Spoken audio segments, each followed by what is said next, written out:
Assalamualaikum warahmatullahi wabarakatuh.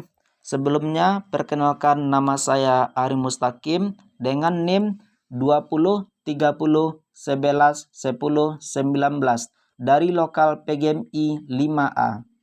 Nah, kami akan membahas tentang gerak. Yang pertama, sendi. Sendi adalah bagian yang menghubungkan tulang dan membantu tulang bergerak. Jumlah sendi setiap orang berbeda satu sama lainnya. Setidaknya ada sekitar 250 hingga 350 sendi yang menghubungkan tulang-tulang kita. Selanjutnya, fungsi penting sendi untuk tubuh. Sendi berperan penting dalam sistem gerak.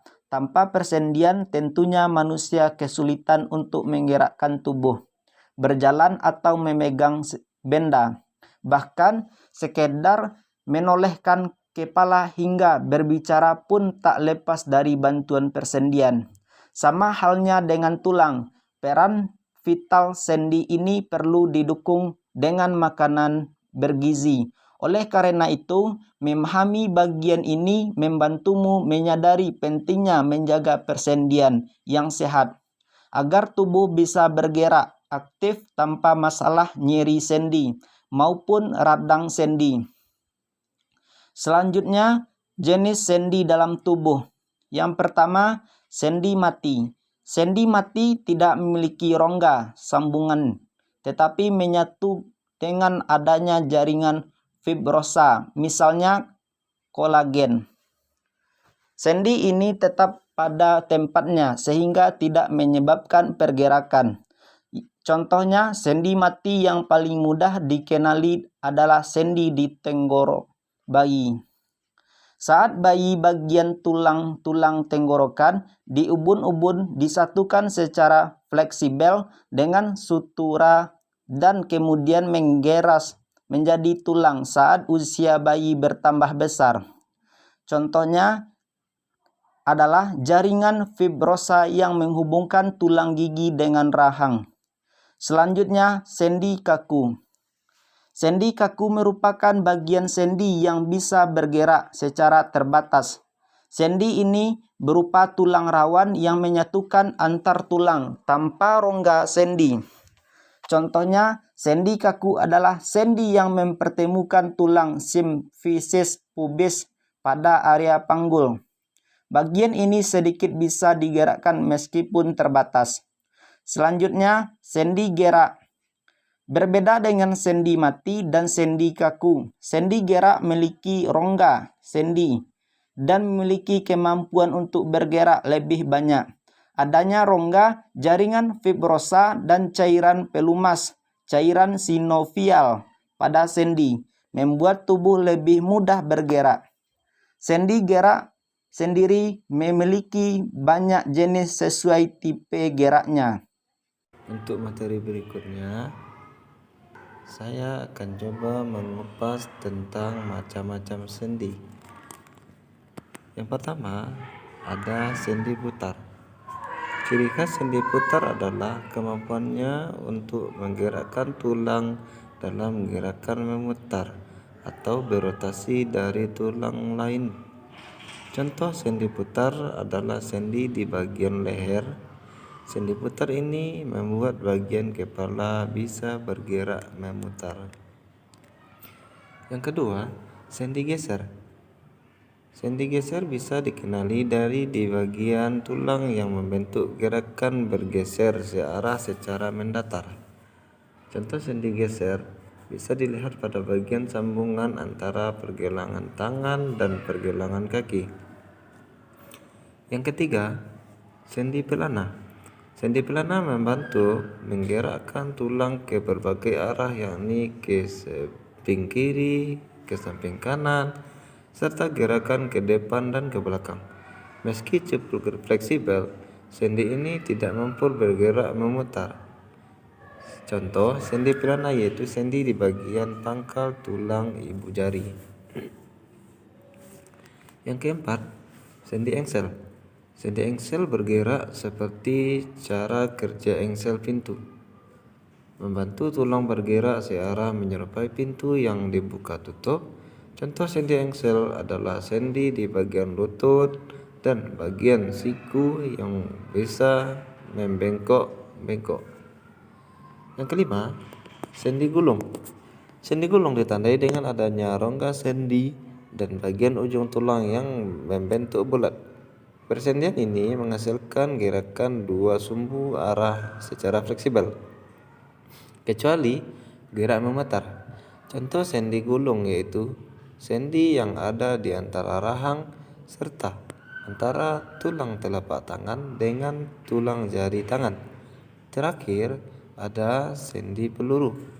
Sendi peluru merupakan jenis sendi yang berbagai gerakan ke segala arah, termasuk gerakan memutar. Sendi peluru memiliki rongga sendi dengan tulang yang ujungnya membulat seperti bola. Contoh sendi peluru adalah sendi di bagian panggul yang menyentuhkan tulang panggul dengan tulang paha. Contoh lainnya, sendi di paha bahu yang menghubungkan tulang belikat dan tulang lengan. Baik, mungkin itu saja. Materi selanjutnya, tulang atau rangka.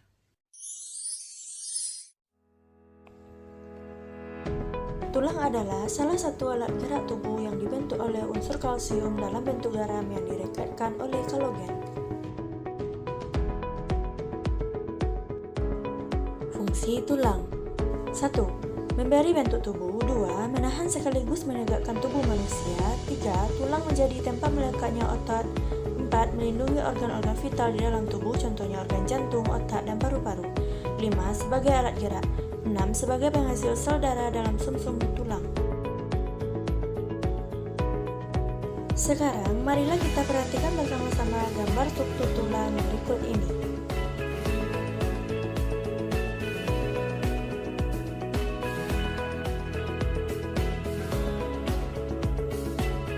Selanjutnya, kita akan membahas tentang fungsi bagian tulang.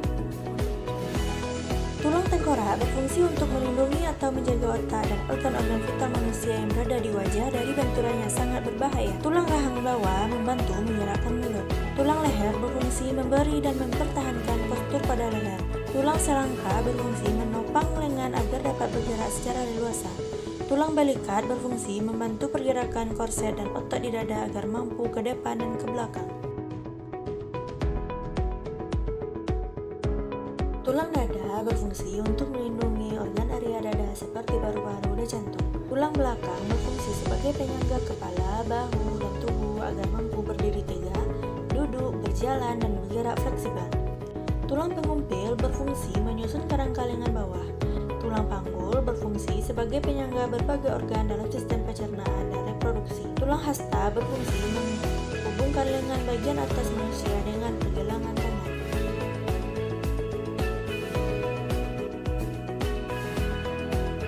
Tulang telapak berfungsi sebagai jembatan antara pergelangan tangan dan jari sehingga menjadi bentuk kerangka. Tulang jari tangan berfungsi untuk menggerakkan jari.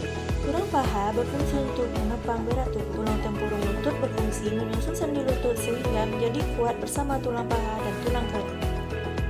Tulang kering berfungsi sebagai penyambung antara lutut dan pergelangan kaki. Tulang betis berfungsi sebagai pengatur gerak tubuh ketika sedang berjalan.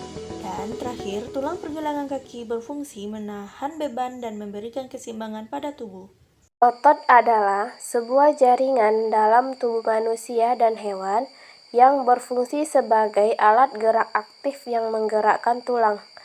Otot diklasifikasikan menjadi 3 jenis, yaitu otot lurik, otot polos, dan otot jantung.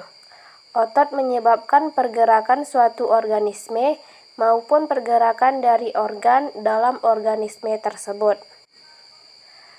Fungsi otot. Terdapat 5 fungsi otot. Pertama, membantu mempertahankan postur tubuh.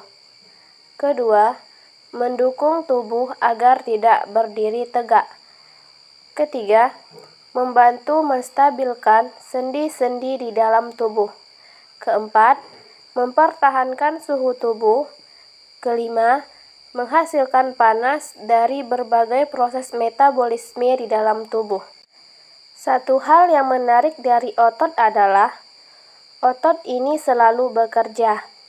Bahkan ketika kita tidak sadar, otot ini selalu bekerja. Jadi, selain otot yang kita gerakin secara sadar, otot ini disebut sebagai otot volunteer. Ada juga berbagai otot yang bekerja meskipun tidak kita suruh. Otot jenis ini disebut dengan otot involuntar atau otonom. Contohnya, saat kamu bernafas, ada otot-otot yang terus bekerja dalam mengatur sistem pernapasan kita. Begitu pula dengan sistem pompa darah di tubuh kita. Meskipun kita coba berhenti dengan cara tidur, otot ini tetap bekerja. Adapun 3 jenis otot manusia berdasarkan struktur dan fungsinya. Yang pertama, otot jantung.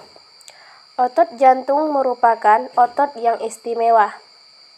Adapun ciri-ciri dari otot jantung, pertama, inti sel banyak dan terletak di tengah. Kedua, bentuknya memanjang, silindris, dan serabut selnya bercabang dan saling menyatu. Ketiga, hanya terdapat di jantung dan bekerja di luar kesadaran, involunter atau otonom. Yang keempat, kontraksinya kuat dan berirama. Kelima, mempunyai garis melintang. Yang kedua, otot lurik. Otot lurik disebut juga dengan otot rangka. Letaknya menempel pada rangka tubuh dan digunakan sebagai alat pergerakan. Otot ini punya semacam pola seperti serat bergaris. Kalau digambar, yang semacam pola warna terang dan gelap. Berbeda dengan otot jantung, otot lurik merupakan otot yang volunter. Artinya, kita harus secara sadar menggerakkan si otot tersebut. Adapun ciri-ciri dari otot lurik, pertama, inti sel banyak dan berada di bagian tepi. Kedua, bentuknya silindris, panjang, punya ribuan serabut yang membentuk jaringan otot. Yang ketiga, terdapat pada otot lengan, perut, pipi, dan menempel pada rangka tubuh. Yang keempat, termasuk otot volunter harus bekerja dengan kesadaran. Yang kelima, mampu bekerja dengan kuat dan cepat, tapi mudah lelah. Ketiga, otot polos. Otot polos bukan berarti ototnya tidak tahu apa-apa. Yang dinamakan otot polos itu adalah otot tersebut berbentuk gelondong dan termasuk ke dalam jenis otot otonom. Pada biasanya, otot polos ini melapisi organ-organ di dalam tubuh. Misalkan seperti dinding usus, pembuluh darah, dan lain sebagainya. Adapun ciri-ciri otot polos adalah 1. Hanya memiliki satu inti sel yang berada di bagian tengah. Yang kedua, bentuknya gelondong dengan kedua ujung meruncing, bereaksi lambat, tidak mudah lelah. Yang ketiga, terdapat pada otot pembuluh darah, otot pada sistem pencernaan dan organ-organ dalam tubuh. Yang keempat, termasuk otot involunter atau otonom. Yang kelima, tidak mempunyai garis melintang. Cara kerja otot. Cara kerja otot dibedakan menjadi 2 macam. Pertama, otot sinergis. Otot sinergis adalah otot yang bekerja sama secara searah. Yang dimana otot-otot ini saling berkontraksi dan berelaksasi secara bersamaan. Saat satu otot berkontraksi, otot yang lain juga ikut berkontraksi. Saat satu otot relaksasi, otot lain juga ikut relaksasi. Yang kedua, otot antagonis. Berkebalikan dengan sinergis, otot antagonis adalah otot yang bekerja secara berlawanan. Artinya, apabila satu otot mengalami kontraksi, otot yang lain melakukan relaksasi. Contohnya adalah pada otot bisep dan trisep.